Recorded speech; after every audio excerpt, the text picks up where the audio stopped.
And so for today's episode, I wanted to have a conversation with you about children, but not like children through the lens of an expert and not children through the lens of an adult. No, this is one of this is a topic that I love because I don't think anybody's truly an expert in it, even though some people say they are, right? And it's like kids, parents, and how we perceive their realities. And the reason I say nobody's really an expert is because people often talk about parenting. I mean, you know this better than anyone as a parent, Christiana.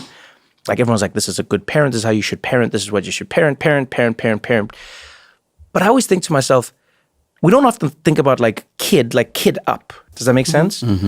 Being a kid is really weird because in your world, you have a life, you have priorities, you have like your own like schedule even. And then there's this other human being who just happens to be bigger than you, who basically tells you that your shit is nothing. Have you, like, my favorite thing, have you ever seen like a little small child doing something with like a box, right? Like just like a box, a cardboard box. And they're folding it, then they unfold it, then they squash it, then they unsquash it, and they move it around, then they put things in it, then they take things out of it, then they drag it around the room, and then you come and you're like, yo, we gotta go, we gotta go somewhere. And the kid is like, I'm working. Have you ever seen the kid's face? The kid always has a look like, yo, I'm in the middle. And it's funny how, I always think to myself, it's funny how as adults, we think the kid's doing nothing. Yeah. But I often think, what if we were in like the office, typing up emails, dear sirs and ma'ams, to whom it may concern, please revert ASAP. Or imagine if while you were doing that, a giant came into your office and then like lifted you up from your chair and was just like, time to go. And you'd be like, And you're like, I gotta do mine. And they're like, no, time to go. And that's how it must feel for them. Yeah, definitely. Do you know what I mean? But it's time to go. Yeah, I see that. You're a mom. It's time to go. When do you think you became a mom? Like became a mom? I was always someone's mother. I have 3 little sisters. No, but there's like a different shift. I'm sure there is. Because I know you. Remember this? Yeah. I knew you before you were a mom. Okay. You've always been caring, responsible, all of that stuff. And I want to know when you became a mom. Oh, definitely when I took Obi home from the hospital and I exclusively breastfed, as you all know, because I always talk about breastfeeding. And then I was like, I'm this child's life source. Oh. I was like his nutrition depends on me. And that was like, no one has ever depended on me to be fed. It was just so stressful. But I just remember just waking up and I'm like, I need to feed him. Because he liked to sleep. He's never been a big eater. Yeah. And that was, I was just like, I was thinking just more about nourishing his body than like his spirit. It was very primordial. I felt like a woman in a cave. You know what I mean? Yeah. And that was like the shift. And now my headspace is so much of my kids all the time. I never considered though, in a difference between men and women. Yet you're like, in a weird way with a man, obviously your presence is still important. But I'm saying to you are actually the irreplaceable part of your child's.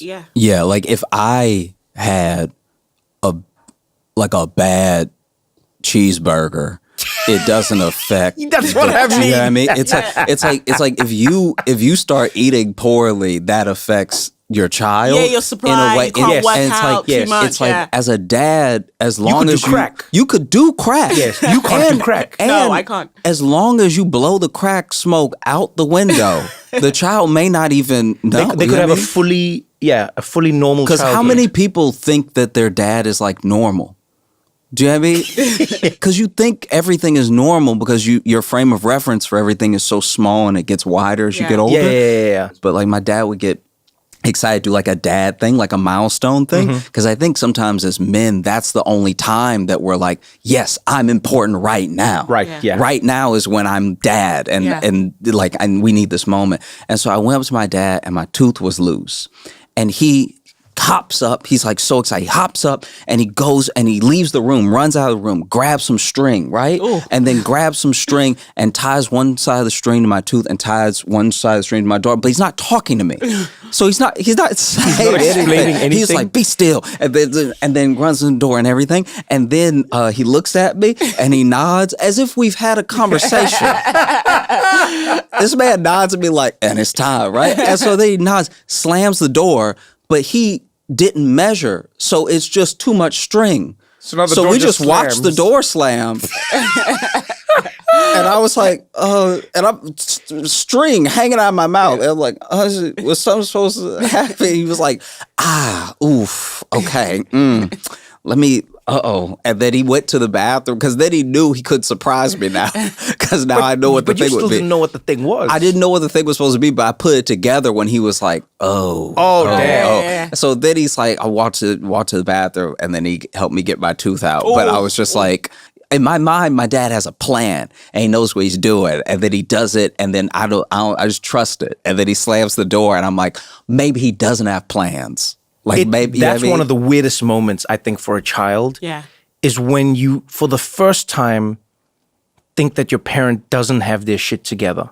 It's the falling out of the boat. You figured that out as a child. Oh, definitely. Oh my God, that's very early. That's you did as well. Yeah. No, because I think that means you didn't. No, I didn't. I saw my parents as people very late in my life. I think I really deified them. I was like, oh, they're so wonderful. They weren't perfect parents. Yeah. But they were always like mum and dad. And then as I came into adulthood, I was like, oh, they're people and maybe therapy wouldn't be a bad thing. Wait, so how old do you think you were when you first were like, oh, these are people who make mistakes and things? They just always had it together. No, but I'm saying, how old do you think you were? Were you like in your teens? Were you in your... Oh, it was in my early 20s. In your 20s? Yeah, my early 20s. Oh, man, let me tell you something. I remember not even the first time. This is one of the many times I was driving with my mom. This wasn't her fault, by the way, but still, I was driving with my mom, and we're in the car. We're coming back from a church service late at night, and we're almost home, like 10 minutes from the house, but it's like been an hour drive. And I'll never forget, I can like close my eyes and imagine the road. You know, it's a long, dark road, and there's one traffic light. So we're crossing over, right? So normally you'd wait for oncoming traffic, but it's like midnight. There's nothing. We see a car in the distance. We're approaching the intersection. We see a car in the distance. I'm looking out the passenger window of the car. I see the other car. It has its indicator on, its blinker. Mm-hmm. So it's going to turn into the slip road, so it won't come to us, essentially. It means it's going to go in the direction we're also going to go, right? But I see that it's coming straight. My mom clearly is like looking at the blinker. I see it's coming straight. She's looking at the blinker. I see it's coming straight. And I'm sitting there in the passenger seat, and I was like, I think that car's coming straight for us. And I just sat there quietly, and I was like, I don't think she sees it. And then I sat there, and then I literally just sat there, and I braced myself, and the car came straight, and we turned, and then it just wham, and took off the whole front of our car. And like in an accident, you don't really know what's happened. Like your car's spinning around and, you know, it's a whole thing. And then we came to a stop and she checks on me and we're fine. We were really lucky. And then when we were all like calm and everything, I said to my mom, I was like, oh, I saw that. And she's like, you saw what? I was like, I saw that car was going to hit us. And she said, why? She's like, why didn't you say anything? I was like, because you know how to drive. I don't know how to drive. And she's like, but you know how to see. She's like, don't you know how to see? I was like, yeah, I know how to see. She's like, you must say something. And I was like, okay. But that was like the final one, because this was now just in driving territory. Yeah. Mm-hmm. I had seen my mom forget things. I had seen my mom I would say from like the age of maybe like 5 or 6, I was like, okay, this is a human being who's in charge. But they don't always they don't have the superpower thing. Yeah. I even saw it with teachers. I remember once. I always thought teachers were idiots. Oh, okay. You thought teachers were idiots. Oh, yeah. Because I was like, I'm smarter than you. And that's probably why they didn't like me. But I was like, no, you know more stuff just because you're older. But I was like, I have more brain power. I figured that out. I think my parents were just very competent. So they did disappoint me, obviously. Yes, yeah. But they were just very competent. But then, you know, when you look at your childhood in retrospect, you have those moments. You're like, oh, maybe that wasn't the best decision. Yeah. I was talking to Esther Perel about this the one day. We were talking about like traumas and childhoods and, the psychology. And it's really amazing how no matter how you raise your kid, there will always be the lack that was created. Yeah. And as a kid, there will always be. So there are some people who are in therapy because their parents gave them too much freedom. They could do whatever they wanted. And so they never felt protected, or they never felt like there was structure, or they never felt. But then there are some people in therapy because they're like, my parents, like, they gave me a rigid schedule and I couldn't do what I wanted and I had to be home at a certain time. And it made me wonder, I was like, is there a single kid out there who's just like, yeah, this is going well? And if your kid thinks it's going well, are you still a good parent? I don't know. I feel like it's so much like gambling. It's like you have the kid and you are taking a gamble that you can raise a good person. So not a killer. Right? Yeah. And then you're playing craps. So you just throw the dice down and the dice are going to bounce and they're going to bounce, they're going to bounce. And you could call some of the bouncing trauma, but the bounce is also how you get your end result. You get the end numbers. And then when you look at the thing, that's when everybody's like, good parent, or like, crap. But sometimes I'm like, have you ever met some parents? Because, I think the kid is the kid. Like this thing arrives in your life. This is how I found. And they are the way they are. Born this way, as Lady Gaga says. This blows my mind. I don't mean it like... I hear every parent say this. Is it the hardware? I don't know. The hardware. No, you're right. The hardware. Yeah. They just... And you're like, oh, you just like this. Like, I can try and pull you away from it. And this is good and the bad. Like, there's strengths and weaknesses. There's just stuff encoded in you. And like, so you have that element of it.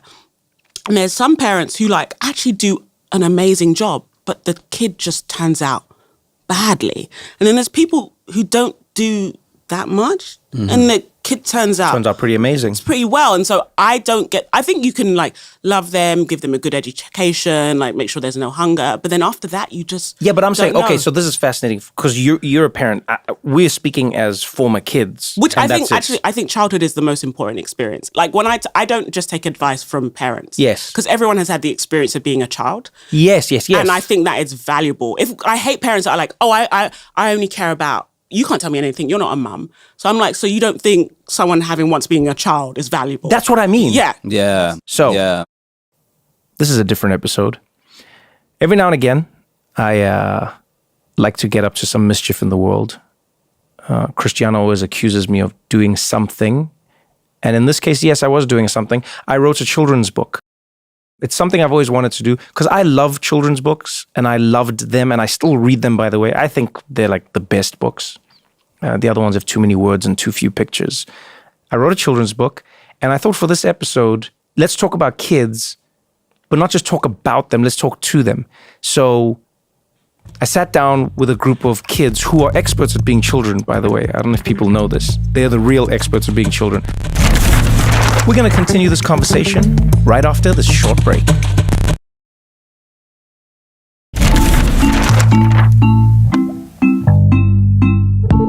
Spanish. When are we starting the podcast? Right now. When you start. Hi, Daddy. Oh, yeah. To my school. All right, coming in. I'm squished. You're squished? I didn't even more space. No, actually, she's moving. Nola's moving. Welcome to the podcast. Welcome Nola. Welcome Eden. Welcome Mateo. Welcome Juniper. Welcome Charlie. And welcome Kana. Let's start with you, Eden. How long have you been a child for? 7 years. 7 years. Wow, that's like a real professional. How long do you plan to be like a child? Do you have like a long-term goal? 100 years. 100 years. I like that. So I started writing this kids book. My first instinct was talk to like adults and talk to, experts and more, because like the book is really about like how a child sees their relationship with their parents and vice versa and the internal monologues they have, because that's what I had as a kid. And I think every child does. But then I was like, no, I'm just going to talk to kids. Like I got a full panel of children to have conversations with. And can I tell you, these little things are pretty genius. They came in with some insights. They came in with some ideas. And Josh and Christiana, I know you got to watch us hanging out together. And I was shocked at how much like information we don't give children. Does this make sense? Yeah. Like you'll be shocked at how many kids are sort of just like left in the dark about everything. So I'll talk to kids. I go, hey, do you know what your parents do for a living? And they're like, what does a living mean? Actually, let's talk about jobs. Yeah, so I would love to know. job. Wait. Let's go down the line. So, Charlie, do you know? Wow, what's happening here, Nola? She's being a getting cuckoo head. That means she being a cuckoo head. No, you just got hot, and then you were like, all right. So wait, Nola. So pay attention. I want to know about jobs. So we're gonna go down the line. So let's go, Nola. Do you know what parents do at jobs? Do you know what adults do? This? What's this? What we're doing now? Yeah. So you think they like hang out on a couch Yeah. and then Doing talk a about life? Yeah. Huh, okay. Okay. Eden, what do you think people do at a job? This saying scientist, because my mom is a scientist. Like what does she Teaches science. She teaches it. So she stands at the front of the classroom. Oh, so you guys know teachers, so you know what she does. Yes. Yeah. Okay, Mateo, what do you think adults do at their jobs? I know my dad.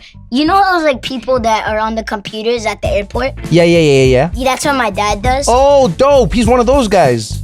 Oh, I've seen those people at airports. You would see like the kids, like for instance, if I say like, what do your parents do for a living? The majority of them put their fingers up to their faces and then mimed typing, but like depressed typing. Okay, so let me ask you, what do you think adults do at work? Oh, where? What is that? Doing boring stuff and typing on a computer. They drinking coffee and typing like. Yeah. None of them were like smiling and being like, Yeah, oh my, you know what I mean? Yeah. It's just like everyone had like a, Yeah. you know, it's like you would think like their parents were like in a chicken coop for humans pecking away at keys. Severance. Yeah, it really was. It's like, that's what, and I was like, wow. Like, I don't know, like Josh, like when you were a kid, what did you think of your parents that you now, like, because we get to an age where it starts to sort of consolidate, like as information. Yeah. What did you think of your parents? Like I've met your mom, but like what did you think of your mom?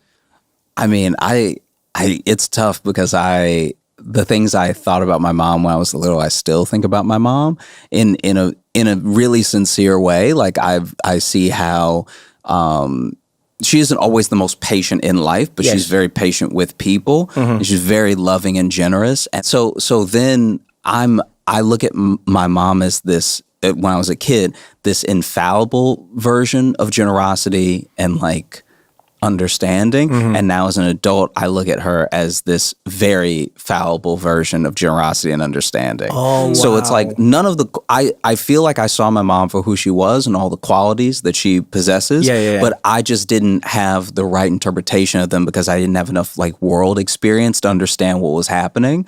So like, I remember there was somebody, my mom gave someone a ride one time or something like that. And all I could think in my head was like, why was this weird person in our car?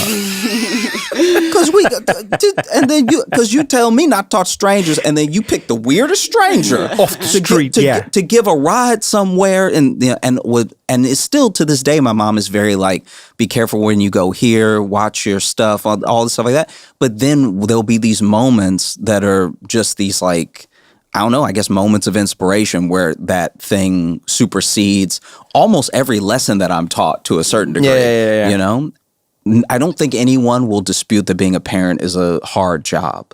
But it's weird that if something is a hard job, wouldn't it mean that like most people wouldn't be good at it? Yeah. Oh, So interesting. but then we see the defensiveness of parents or people around parents or what my parenting or what you telling my child, what that means about me that you as a stranger reprimand my child.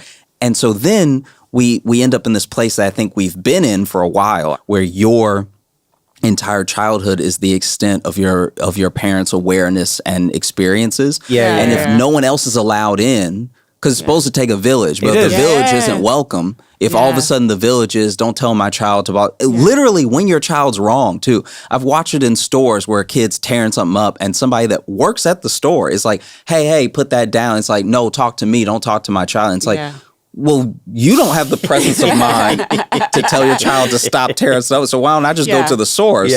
And so I think that is what's shaping all of I'm like almost recontextualizing a lot of what growing up was, because I was from a family and I had a mom that would let another adult tell me what I was doing wrong. You know what I mean? Because my mom would, let's say there's some random lady and so like just some old woman at the mall and it's like, hey, don't run with your shoes untied, blah, blah, blah. She would look at that woman and say, thank you. Yeah. You know what I mean? As opposed to like, I got this, you know what I mean? And I think the I got this is like, it's a small thing, but I think it's messing a lot of people up. I think going from being like community driven, because I remember I had a big community growing up, and I was actually thinking about it today before I was coming here. Like, there used to be these grandmas in church that would look after me. Sister Barbara, Sister Kathy, Mummy Ige. Like, these women looked after me when I was a kid, me and my sisters. So I was surrounded by like aunties and uncles who actually weren't genetically related to me, who could also like discipline me. Yes. But felt they had a stake in my life. And my son has less of that for different reasons. Like, my husband's family's in New York. A lot of my family's in London. We live in LA. But this isn't just specific to people who live apart from their families. Like, that village thing has diminished. Like, Josh, you talk about your aunt a lot. Do you know what I mean? It's like, that's rare with millennials raising kids. And because now it's just become the nuclear family, you, your spouse, or maybe you're a single parent, maybe a nanny, or, like, it's very, nanny's very privileged, or it's the daycare worker. You become really defensive of your choices, because if your child fails, it's an indictment on you, on your little system. Whereas, like, I grew up in a culture where if a child was doing badly, it was a community shame. Do you know? Like, okay. It was like everybody, like, my dad is like, you bear the name of Mbakwe when you leave this house. It was like, it wasn't just like, it was just like, you're part of a thing. Like, it was a the collective has failed. It was failed. a church community. It was, an ethnic community. But it was like, if there was a celebration, that's why weddings were so big. If someone's getting married, everyone shows up because, like, our child is getting married. But that doesn't exist in the same way. And I think a lot of that defensiveness comes from, like, but I'm the only one doing this thing. Yes, exactly. And if when my child misbehaves, I feel like I have failed, it doesn't feel like we have failed. And there's something to collective failure or collective success that kind of takes the pressure off, even if it's raising children. Yeah. I've been trying to figure this out, but I need your help for this. Trying to understand why grown-ups don't seem to understand kids. Okay? I need your, like, what do you think it is? Okay, Nola, yes. Because grown-ups are boring and kids are fun. So kids are fun Yeah. and the grown-ups are boring. Yeah, because You think that's why they can't figure kids out? Yeah. You used to sit around. If you want to get chocolate, just say no. And then boring. That is boring. And you're right. chocolate is fun. Chocolate is fun. Kana, like, what do you think, or what do you wish adults understood more about the life of a child or a younger person? I feel like, especially parents, do a really good job. I feel like there's two types of adults. There's like parents and then people without kids. And then parents, I feel like sometimes they like need to live their dreams through their kids. So they don't like live in the moment and they like go see like the future. So like everything right now in your life has to be like perfect. Like you can't be out late. You have to, like, there's so many rules to like protect you for the future so they don't live in the moment. And I feel like adults without kids who hang out with kids are like way more chill because I guess they're not like your responsibility, but I wish like adults in general could just like take a breath and just be like, let kids go, because what happens happens. And like they figured it out and they turned out fine. Well, I mean, some adults didn't turn out the best, but like mostly adults like turn out fine. So I think I wish they could just understand to like take a step back and like let me be responsible for myself, because I have like all the key factors to do it. So when I was sitting down with the kids for this episode, every child felt like they were being held back by their parents and their parents' ability or inability to cater to their like play needs or their, you know, what was illuminating for me was watching young people process the world through a very logical lens, by the way. Yeah. They were like, oh man, my parents, these people are tired. Yeah. These people are like they're tired. Like they're always like thinking about the future, and like they don't like chill, and they don't hang out, and they're not fun. And unanimously, kids were like, these people don't understand us. Just all the kids felt taken care of. All the kids, like none of the kids there was like, I think my parent is like, really a terrible parent. They're not doing a good job of. Yeah. But they all were like, man, this person doesn't understand me. But I wonder, like, when you were a kid, did you feel like your parent understood you? Did your parents get you, or what was the thing that they got of you? That's a really interesting question. So the first thing I will say is that my dad is very, very intelligent, very astute man. And he would always debate with me. Like, yeah, we're like intellectual sparring partners. Like my mom is always like, stop, I can't take it anymore. Because we like go at it. But I always remember like, and it would be my Uncle Moses is someone else.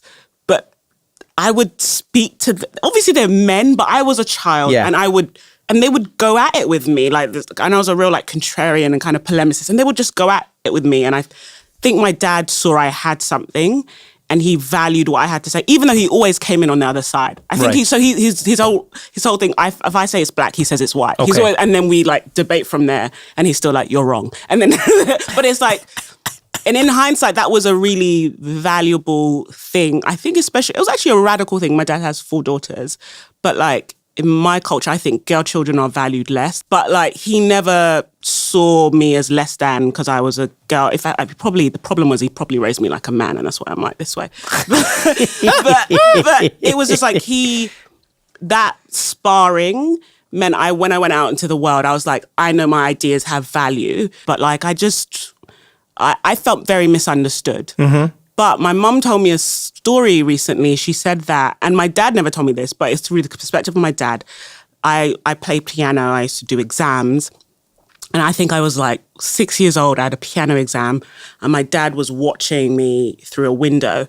And he went home and told my mum, he was like, the girl puts too much pressure on herself. And he said he saw it and it scared him because he was like, she's only 6. Why is this piano exam have so much stakes? Mind you, I think it had stakes because of how they were raising me, by the way. But like he came home and he was like, I just saw something in her that it kind of scared me because like you can't carry that intensity through life. Did he correct it? No. He would just like go be intense. But so sometimes you hear stories in your adulthood that you're like, oh, you did see me, you did understand me. Yeah. But maybe, in that time, you don't have the language, it was just like, oh, that's who they are. And sometimes now I'm thinking, oh, it's not that they didn't understand me. It's just that they didn't have the tools, and they were in a time that were like, how do we digest this trait of my child that is probably a little abnormal? Maybe we should get her some help. And that's actually just back to what you said. Because I actually, as a mother, I know I'm not enough. And I'm at peace with that. Like, I do not contain all the things that these children need, but I may be able to push them in towards the person who has it all. Okay. I mean, that's part of why I wouldn't be a stay-at-home mother, because I know I'd be doing them a disservice from where I stand. You're compensating for the village, essentially. Yeah, and I'm like, I don't have enough. I can't. Yes. Yeah. And so that would be like the village elders. Yeah. Exactly. And so now I'm like, and I think if more parents were like, I'm actually not enough, how do I connect with people? Because Trevor, you give me parenting advice. Josh, you give me parenting advice. You guys don't have kids, but it's always like, remember the other day when you were like, oh, no, Obi needs to be driving. Oh, yeah. And I was like, and I went back to Lewis. I was like, Trevor says he should be driving. He was like, what? Yeah. And then I spoke through your logic behind it. And Lewis was like, oh, that's a good idea. Yeah. You know what I mean? But it takes humility to be like, actually, my friend who has no kids has more insight into my kid in this area than I have because I'm so close to it. Yes. And I think if more parents were able to just say, I'm not enough. What do you think, Josh? What do you think, Trevor? It'd be good for our kids. But we just don't do that now. It's also got to be very difficult. I know that I am not a parent, so I have not felt this like, at least as what has been described to me as this like life-altering experience of like having the kid and then the kid being a part of you and you seeing parts of yourself in the kid and everything. So I understand that when there's a little bit of a whether you want to call it problem or deficiency within the child, whether it's a behavior thing or just like anything, even in the body and stuff like that. I understand the denial that some parents even go into, but I think that like to what you're saying, it's like a really great example is a lot of the fighters that I follow basically got into trouble in school for fighting.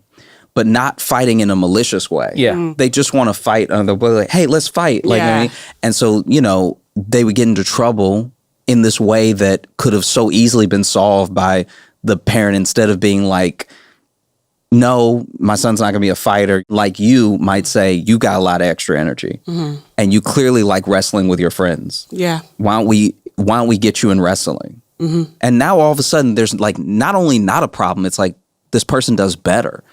So here's one thing I'll say to that I've realized. And I know this is, a lot of people will hear this and go, you can say that because you don't have kids and because, but I do believe my imagination allows me to think of what isn't and therefore it could be. I don't think, and I know this is a very broad statement. I don't think there is anything that a child is doing that is wrong. It's just we have not created the space for it in their lives. Do you know what I mean? Like anything, like to your point of like wrestling. Think of it. You go, your kid is like always like fighting with other kids at school. And to your point, not malicious fighting. We're not talking about teenagers with like issues now. Take that child, put them in a fighting thing, and all of a sudden you've given them structure. Now they are a quote unquote fighter, and it's correct. They're doing the exact same thing, but now you have given them do you know what I mean? Or like when I was young, I used to like dismantling things. Which a parent I can understand goes like, this kid unscrewed the TV. It is terrible. Yeah. Unless you put me in an electronics class. Yeah. And now I'm like, you know, assembling circuit boards and I'm working. All of a sudden, your purpose is to assemble and dismantle and now you're looking at parts and you're putting things together and you're experimenting and I know it's a broad statement because someone will be like, oh well, what if they do this? I think most things, genuinely, most things can be catered to if you get to the roots of what the child is trying to do. And that's what I mean by, you know, to borrow the phrase, like, you know, parents just don't understand. It's like, yeah, the kid is not, 9 times out of 10, kids are not trying to do a malicious thing to anyone in the family. They're not trying to dismantle your house. They just, like, they're curious and they're trying to do some shit. Don't go anywhere, because we got more What Now after this.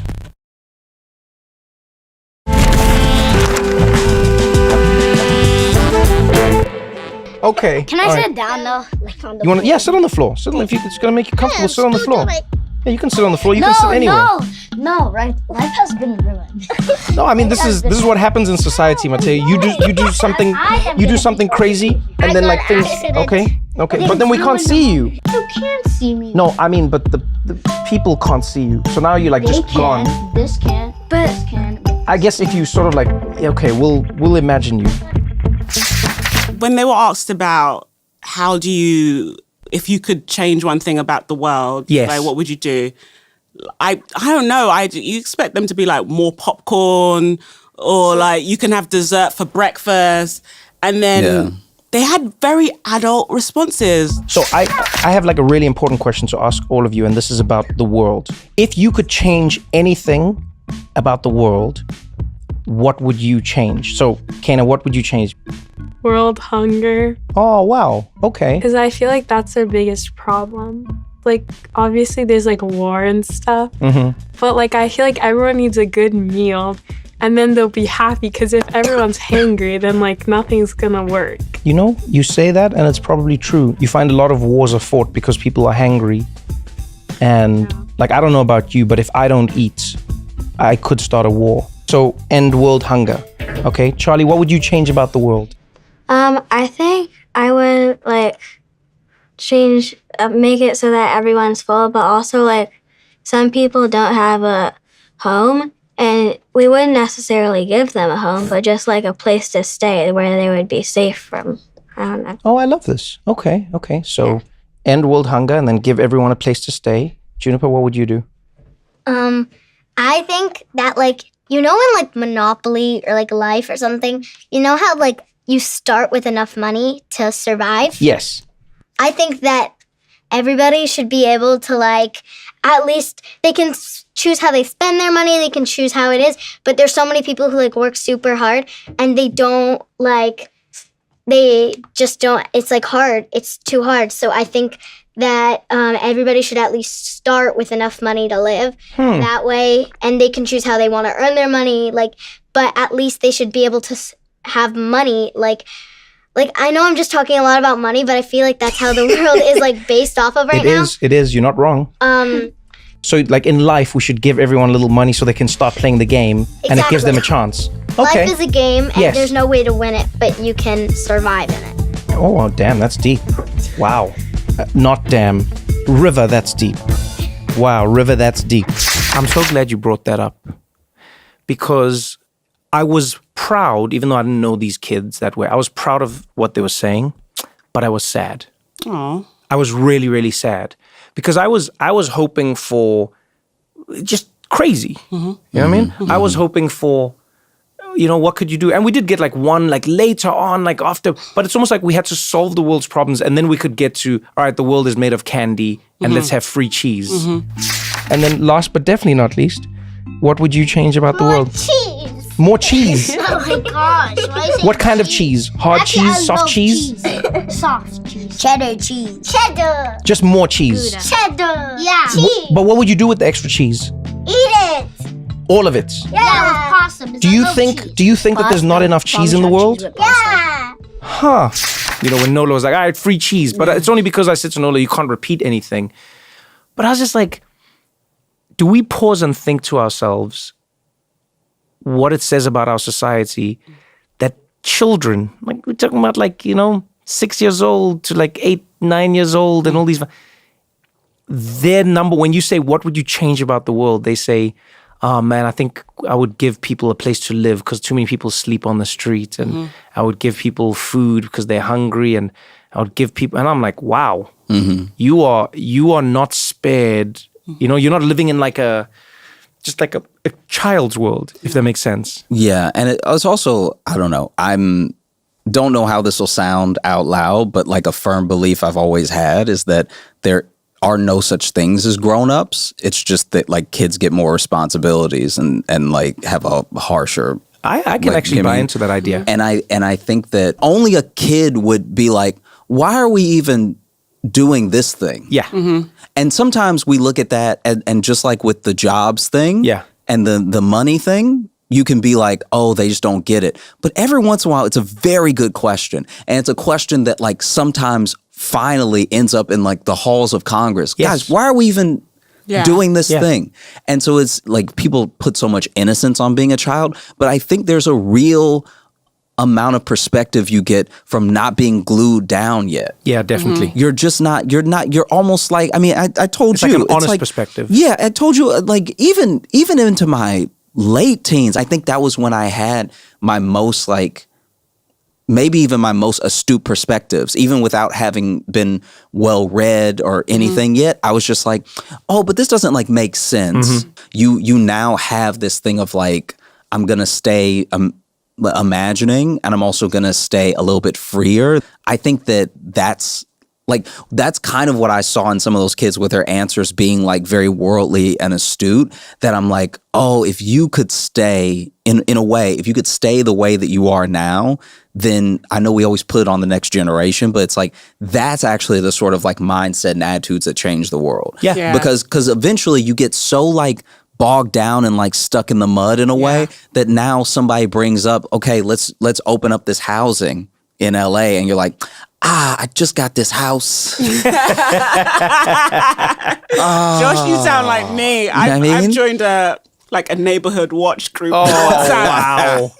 Oh, Christiana. Oh, no. On WhatsApp. Oh, no. Yeah. Oh. That's what life comes at you fast. You become a NIMBY. Oh, man. And now it's time for a new segment, Creativity Over Coffee, brought to you by Starbucks. Christiana, you probably drink more coffee than anybody I know. You love coffee. I couldn't live without it, honestly. As a mother. It's funny. I like coffee for the communal side. It's like the standing around, thinking of ideas, chatting together. You're just like, feel you. Yeah. What are some of the ideas for the show? Like, I mean, look, on the show, the idea of having kids on, should have terrified us, by the way, because you know better than anyone, like 6 kids sitting together on a couch is a terrible idea. But it was actually great. It was like a fun idea, chatting to kids, learning about their points of view. And I don't know, I think ideas like that, you can only come up with when you're sort of in like a flow state. Yeah. Do you know what I mean? Coffee puts me in the flow. Oh, really? Yeah, I start my day with cold brew. I love cold brew. Black and strong, just like me. Oh, I love that. I absolutely love that. That's how I met my husband. No ways. Yes, I'm not even joking. He DM'd me on Twitter and was like, oh, I see you're in LA too. We should meet for coffee. And I was like, what's this weird guy wanting to ask me out for coffee? But I'll do it because it was coffee and he seemed interested. And here we are. He brought you in with now the coffee. Now I have his children. I'm not even joking. Well, that's the end of our coffee break. But hopefully you're inspired, to connect and come up with some creative ideas or a marriage. It's a great day for coffee. It's a great day for Starbucks.